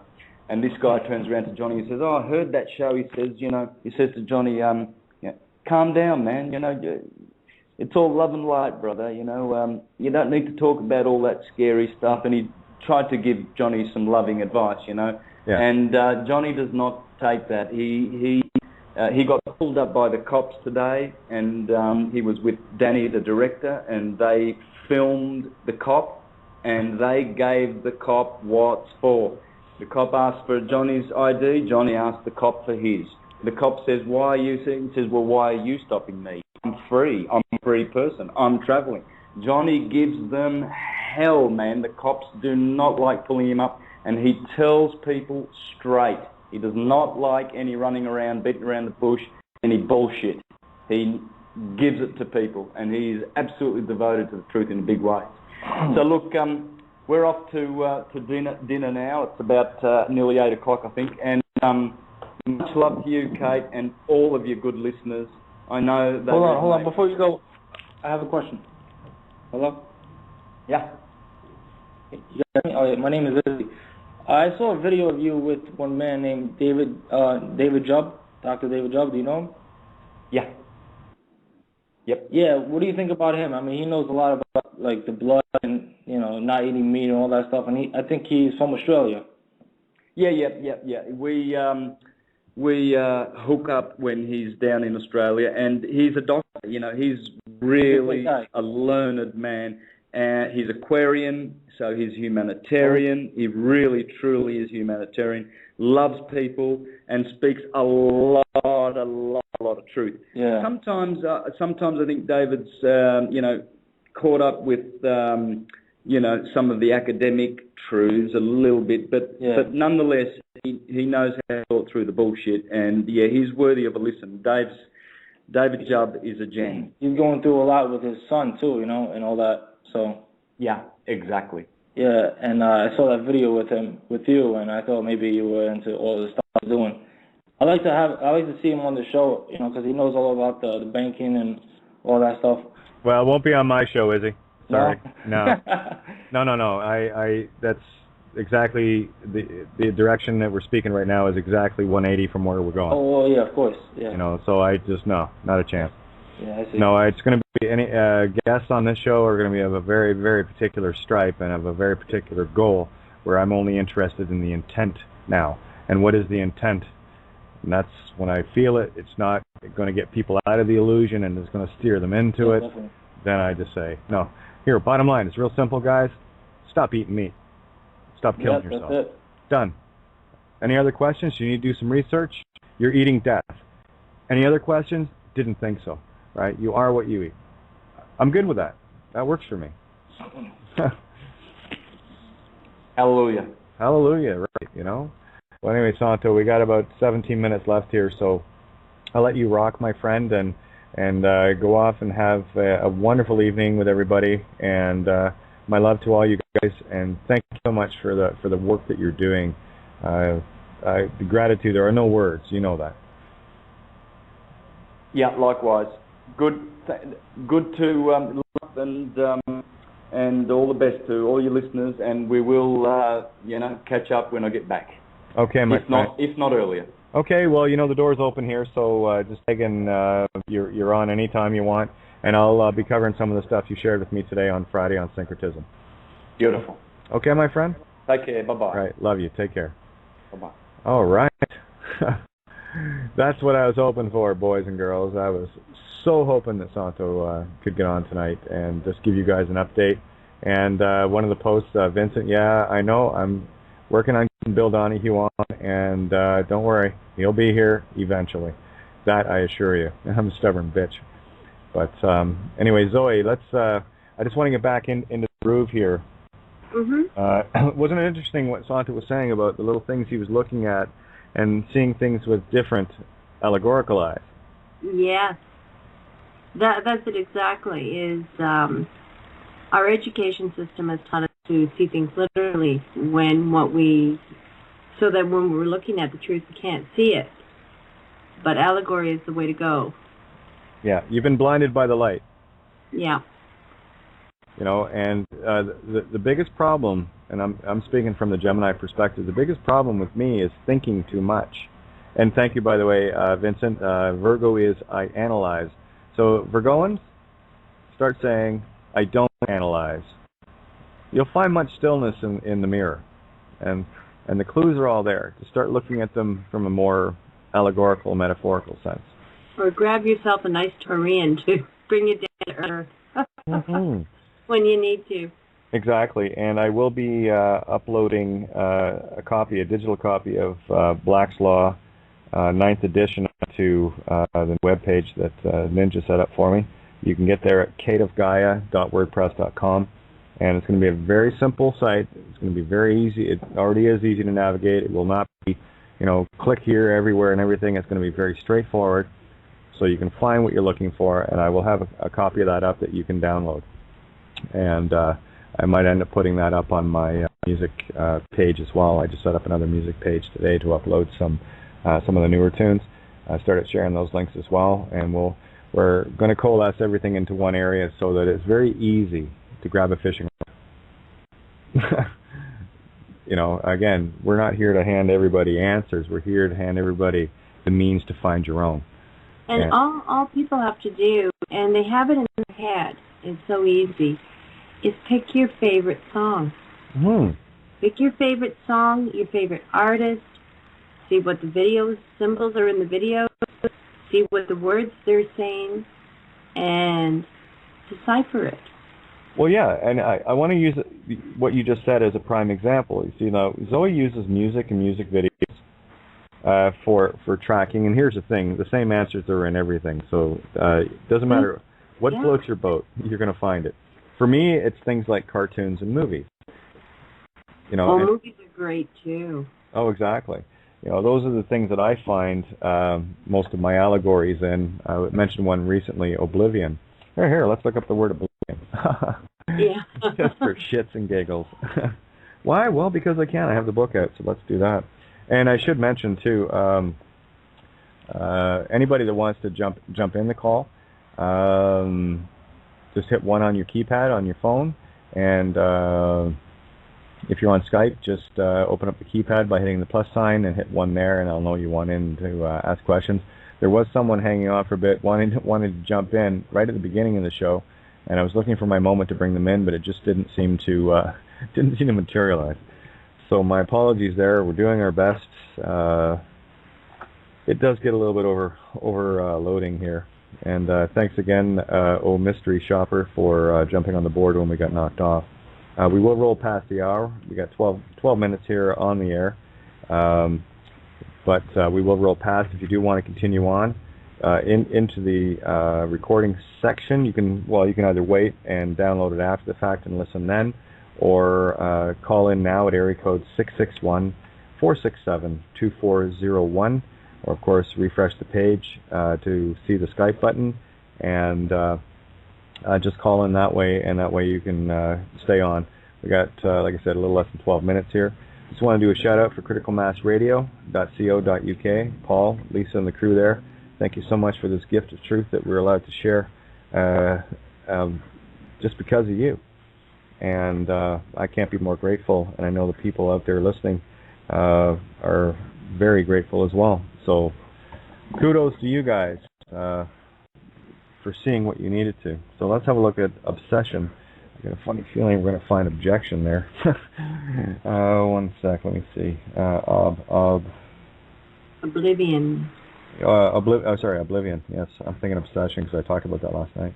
I have an obsession. No, O-B-H-I-J-K. Let's go. Object. Obligato literis. So I gotta go down to obligation. No. Let's go a bit further. Oh, there's a lot under obligation. Oblique, obliquus, obliterates. Oblivion. Oh, it's actually in here. How about that? What are the odds? Okay, and we have area code 505. So I'll bring you in now as I. Here's the definition in the Magic Book. Oblivion, 14th century no less. The act or fact of forgetting or having forgotten. The oblivion of sleep. The state of being completely forgotten or unknown.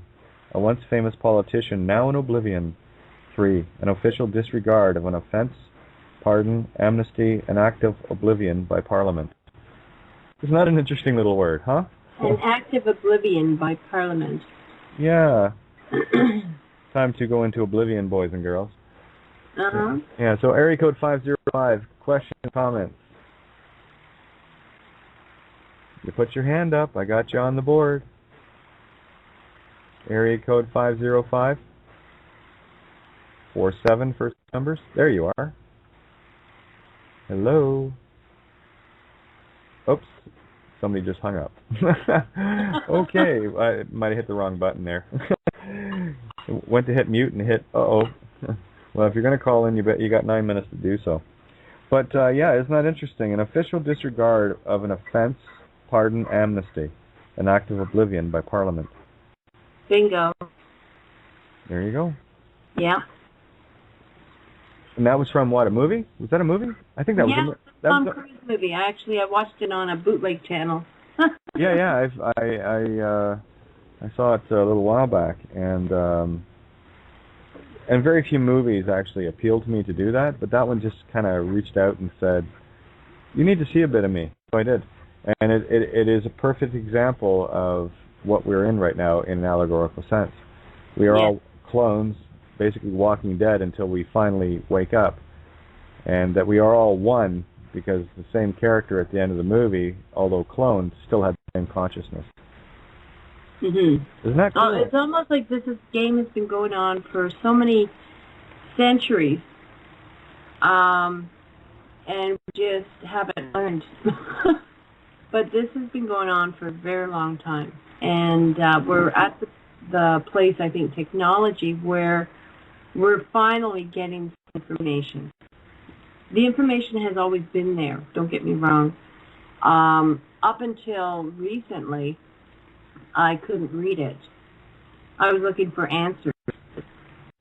I was looking for, I wasn't looking in front of my face. Well, yeah, everything was just so obviously there, you missed it. I took that saying of looking, missing the forest for the trees. I just added the obvious to it, looking for wood. Yeah. And they're all the same thing. Can you see it? Yes, and like I said, Harriet Tubman. So you do have Tubman, eh? I thought you would. Oh yeah, no. And you mentioned that to me a while back, and I went on that trail. I might have even went on it from a different perspective. But I remember finding Tubman and then going to Postman and going, oh yeah, okay. Well, even the movie Postman is great because I was speaking to Kate earlier, and I said that what made the Postman win was the challenge came from the inside. I got a Skype message where somebody Skyped me and said, "You got cut off at a certain spot. Go back." And one of the things I said was, when I got cut off, was that Canada is under federal law because it's a factory. So, and a lot of people go, well, there is no law. Well, the color of law that we've been subjected to looks so ugly, we think there is no law, but there is. And Canada is under, the factories are under a law. Yeah, de facto law. But you'll find in your, deciphering, and they will tell you, our wonderful entertainment industry will tell you that one of the things that they have is they're not allowed to interfere in labor disputes. So, as an employee, you're not entitled to federal law. Unless you can convince them you're not an employee. And that's the game, is to get it over the wall and convince the correct people that you're not an employee by choice. And the answers are right there. Yeah, and that might sound so very literal, but it had to be obvious. It had to be so in your face that you'd miss it. And when we get caught up in the distractions, and here it is in a nutshell, and why I absolutely loathe anything dealing with drama in this physical universe. Because you're being distracted by the what, the who, the where, the when, and the how, and you're missing the why. You're missing the allegory. You're missing the movie. Well, we were taught, and we've all gone through it, where, those tests, you have to give us a answer because there's one right answer, and you got to get it. And it's really conditioned us, number one, to fear. It's like the deer in front of the headlights. We panic.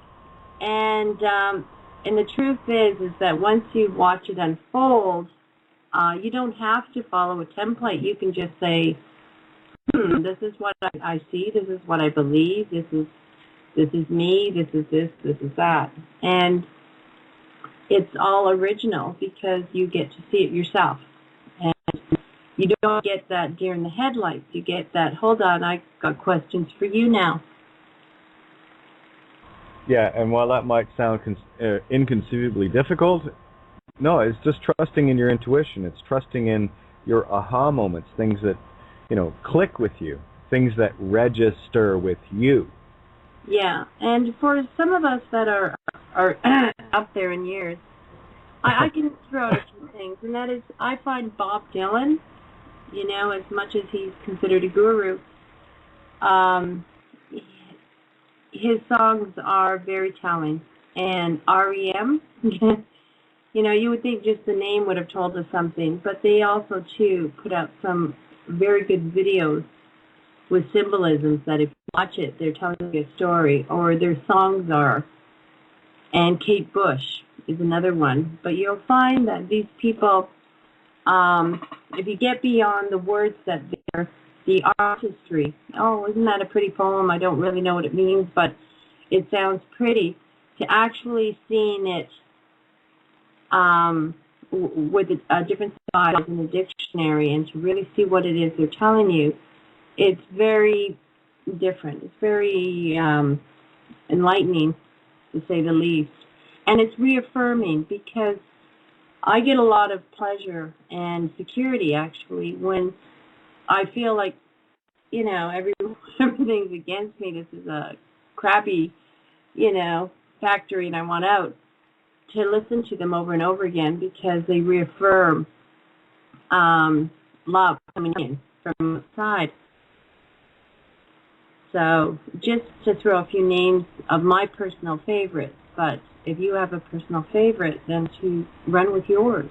Yeah, what resonates with you, I mean, it's like when you look at the music today, okay, not a whole lot of lyrics there to be dealing with, and they're generally unintelligible to begin with.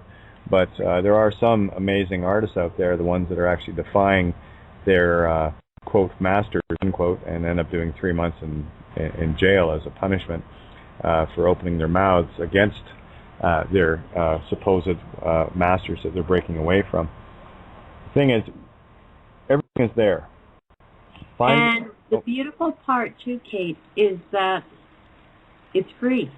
Yeah. And it's been in your head for years. We all walk around playing songs in our head. We just never bothered to look up what they mean. And it is free. Yeah, keep going. You don't have to pay for a course. You don't have to pay for this. You don't have to pay for somebody's knowledge or a template. By the time you finish, you'll have such a gist that you can write your own. Yeah, I'm almost, I was talking to you about this today. I'm going to start looking at my songs and deciphering them just to see what I actually wrote in a very hidden. I mean, I see a lot of things now that I obviously never thought of when I wrote it, but it's the same story, and it doesn't change. The only thing that changes are the layers of perception of what you're seeing in the story. You know, one line might mean something back then, but I tell you now, it's like the one line in Field of Broken Dreams. The sky, blue sky, will have no boundaries, right, the bonds. I will challenge every sea, the holy sea, admiralty, you know. So, again, we're dealing with a pro-phi-psi, right, prophecy. So, yeah, it works.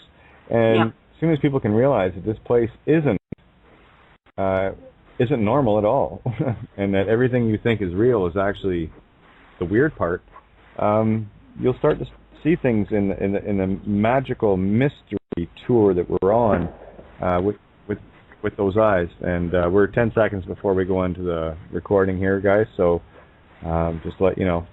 Again, questions or comments are always welcome. Just hit one on your tab or open up the plus sign and hit one there too. Yeah, we're in the recording now. So yeah, carry on, Zoe. You use music and videos.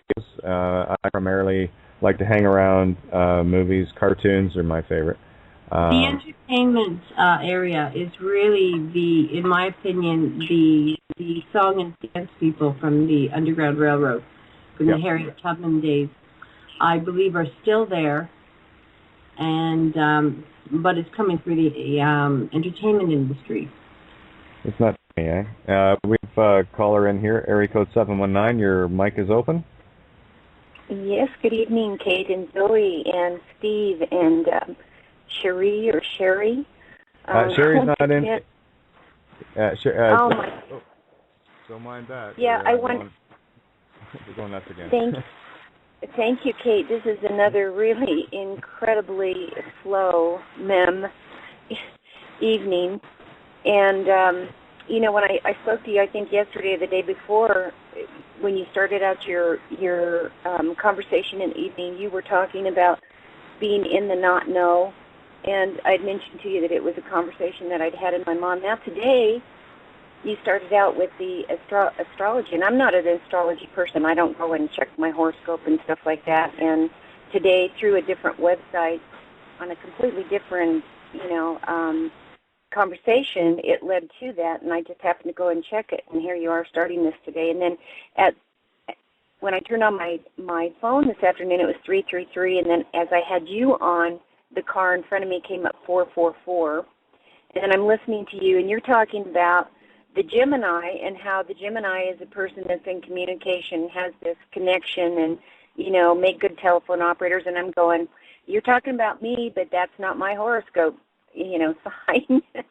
But that particular part of it, is incredible. And then what you've gone into about the allegories, because in 2000 was when I began to really wake up by doing word search studies. I was actually a part of the Messianic congregation, and I was at that place where, I just didn't agree with the whole Armageddon scenario of the Bible, and I was seeing things in there that other people weren't seeing, and I started doing these word searches, which are akin to what you guys are talking about. And what happened was, what got me started was when the Scripture talks about the return of Jesus Christ coming back in the clouds. And what I did was, there's a little thing in studying Scripture called the law of first mention, where you take the first place something is mentioned in Scripture, and then you work your way there, and it's like weaving back and forth through the various books in the Bible and coming up with an understanding of what that word, I'm sorry, I'm sitting in a car outside of a little restaurant here, and there's a lot of noise in the background. I apologize. But what happened was When I looked up the word clouds, and you have to start with the in, he's coming back in the clouds. Okay, so when I looked up the word clouds, what it ended up meaning was a company of people. He's coming back in a company of people. Then when you look up the word in, it means in, by, for, of, through, with, because of, etc. And I ended up doing a little writing that I don't have with me here, so I can't share it right now, but it was a little story, an allegorical story that I was inspired to write to show people in modern day that these things that you're talking about are right there in Scripture. And when you start seeing them, you start having what Zoe just talked about and you've mentioned of this multi-dimensional experience that is so exciting, because then you're literally there when they were there, wherever the there is. If it could be a story in the Bible, it could be a movie that you're watching. You begin to experience it as if you're actually were there or a part of this. And then you have your own story going on in your own mind, and it's so multidimensional.